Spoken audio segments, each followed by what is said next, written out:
last question from me. This is my question. Right now, it's very divisive in the Philippines amongst journalists. What can you say? Because there are some journalists who did not like what we did coming here, and they said we are in a genocide tourism. What is your message to them? I mean, the question that you asked me today are not easy.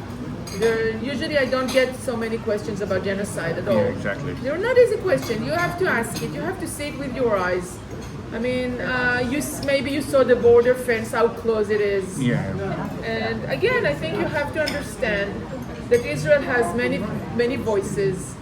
Many people here do not agree with what this government is doing. I completely disagree with people who define the war as a genocide. Genocide has a specific explanation in the international law.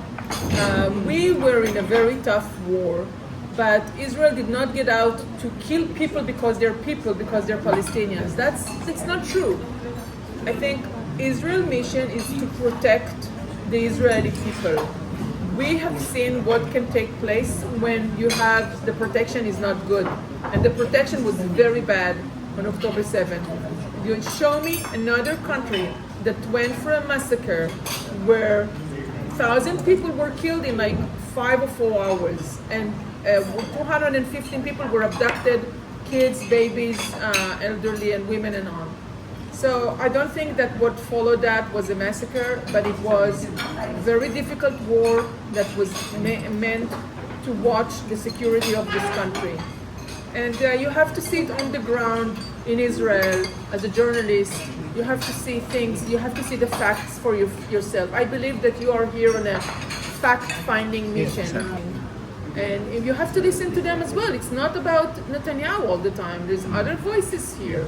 So if you come and you meet these people, you meet the people in the kibbutzim, you know those people were trying to help people in Gaza, and they were massacred in their homes.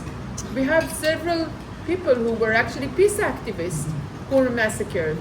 So we think that we should work on help to the other side. But if the other side only wants to do massacre, how do you? So I think you can hear that only when you come here. Yeah. And you yourself have disagreements and lock horn with the government, right? As a journalist. I do not agree with this government because of many of the things that they were doing. Specifically, we are very mad that we don't have national inquiry into the massacre. We think that's the most important thing. And we think that Netanyahu is serving as the prime minister for too many years. And I also think that many of the decisions that he made during the war were wrong. Yeah. Even before the war, he was planning a judicial coup. We were against it because this meant for Israel to stop being a democracy, and I did not support it, of course. Yeah. So even before the war, I did not support this government, and I'm not supporting of the government. But there's many people here, just like me, that not in the media, in all over the country, that think that this government is going in a very wrong direction. Yeah. Just to put a context, because people might hear that the massacre. You met the October 7th massacre, right? There seems to be a failure in intelligence. Major failure in intelligence, major failure of the military, major failure on serving the border. This is the reason that so many people were massacred.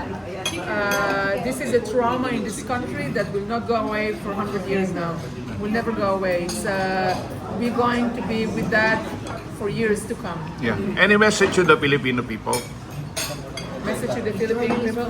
I know that many Israelis, young Israelis, including my son and my daughter, are visiting the Philippines, and they have the best time of their life in your islands and your beautiful country.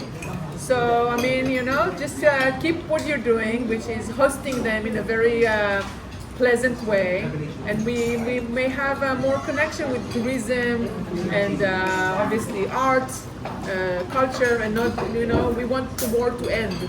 So we'll be able to come more and have people here more. Thank you so much, Tal.